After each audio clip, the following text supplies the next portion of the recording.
Alright everyone, we are in the garage at the 240, and let me get you up to speed. I moved this tank, I didn't film any of it. I came out here just to do a water change, and like most of my projects, I got a little wild hair on my butt, and I was like, I wonder if I could move this. In case you don't remember, there used to be a rack back here. You can see the screw holes there. And I thought, I wonder if I empty that and unscrew it, how hard it would be to move. So I shimmy shaked my way around the tank, was back here. Of course, I wasn't back there, but now you can see back there. And I was able to unscrew it off the wall, empty it out, move everything. Emptied the tank down most of the way. It's probably better I didn't film it because you guys would yell at me. I lowered it down to about 3 inches of water. I emptied everything out of the sump. Well, all the water out of the sump anyways. There's a couple rocks and some other things. Removed all the wood except for this piece here because there is a stubborn pleco in there. All the rocks are out. I just threw that wood back in there. And I actually ripped out all the plants too because this thing was covered in blue-green algae. So we're basically starting over with this tank. I'm filling it up now, as you can see, and we're gonna start from scratch. So it should be fun. But the main reason I wanted to show you guys this tank is look at these dwarf neon rainbows, Praecox rainbows. They're looking absolutely amazing. And this is in really low light too. There's only one 48-inch Phoenix something on there. Surprised it still works. But just look at the sheen. Look at that shimmer. The shimmy shake shimmer going on there. Of course, we have all the oxygen bubbles and everything. The Leopoldi are down here hiding in the corner. Here's little Steen right here.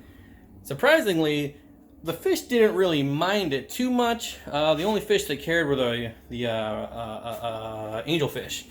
The angelfish were freaking out quite a bit, to be honest. The rainbowfish didn't care. And even little Steen didn't care. I buried out, or I dug out a little hole right there, so he had a nice little puddle to lay in while I moved it. And this whole process took a few hours and about one back, but it's moved.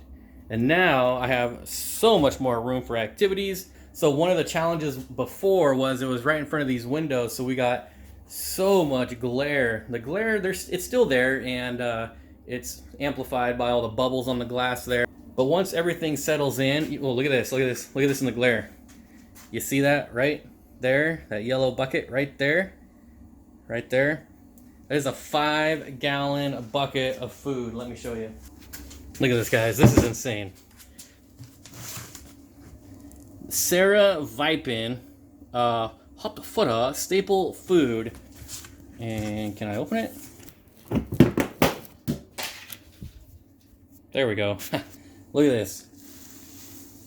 Oh man, the smell when you open this, it just smells like fish food. I love it.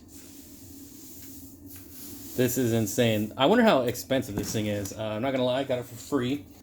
But this stuff, I mean, this is like, even for my fish room, I mean, I'm down to like a dozen tanks maybe. But this will last me, this will go bad before I run out of fish food. I kind of feel bad, but this thing's insane. So I don't know what else I can show on this tank. It's been so long since I've shown it, simply because it was just covered in blue-green algae. It was disgusting. But all the decorations that had blue-green algae, the rocks, the wood, they're all gone. New decorations coming in here. There's still some blue-green algae. I didn't get all the plants out, obviously. There's a whole mess of jungle val. It was all covered in blue-green algae, so I just threw it all away. Still, like I said, a few more there to take out. But look at these rainbows. Look at those rainbows. That is insane. Have you ever seen so much shimmer, so much blue out of a Praecox rainbow? You know what? I'm going to shut this camera off. I'll come back and film it tomorrow when all these little micro bubbles are gone. And we can feed little Steen and, I don't know, make a video out of this. So I'll check back in tomorrow.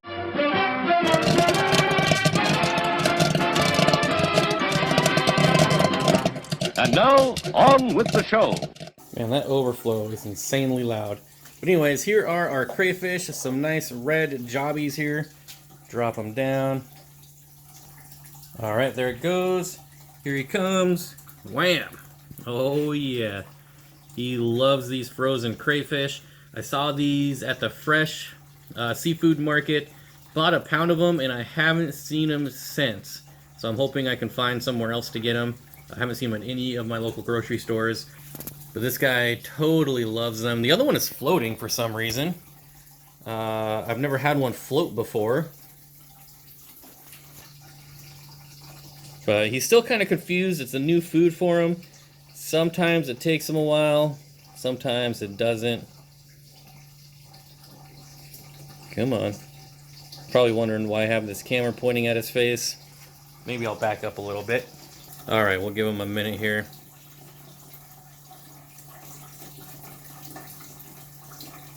Well, he likes the claw, apparently. Not a lot of meat in there, dude. The meat's right in front of you. Like I said, it's a new food for him. He's still trying to figure it out. But this is where we are with the 240 now. We have an entire open canvas. We get to re-aquascape this whole thing. And I'm thinking like all sword plants. I think that would be really fun. Speaking of which, I need to get some fertilizer. Well, I guess I don't need to fertilize it. There's not any plants in here yet. Yeah, maybe I'll save it and wait. There he goes, going back at it. He slowly tears it apart and the angels pick at it. That's why I'm surprised like the angels haven't gotten a nasty bite yet. None of the fish have gotten any nasty bites. But those rainbows, I'm telling you, those rainbows are insane. But anyways, I am leaning towards doing all sword plants, S-word plants, simply because I've never done a tank with all sword plants. I've never really done an all sword plant tank, so it could be interesting. Of course, they could just get huge and take up all of little Steen's swimming area, but you know, I can just pull them out as needed. It's not that big a deal. And maybe some of that wood that I just picked up that you saw in the pond video, I believe. I have a whole pile of wood that I got from Quarried Aquarium Co-op, so we could probably do something cool. I just need to pick up a bunch of sword plants. But I just wanted to give you guys a quick update on this tank. The move seems to have gone well. But thanks for watching. I hope you got something out of this video about really nothing. And don't forget to subscribe, hit that like button, leave a comment down below on if you think I should do all sword plants in here. I think it would be pretty cool. And I'll see you all next time.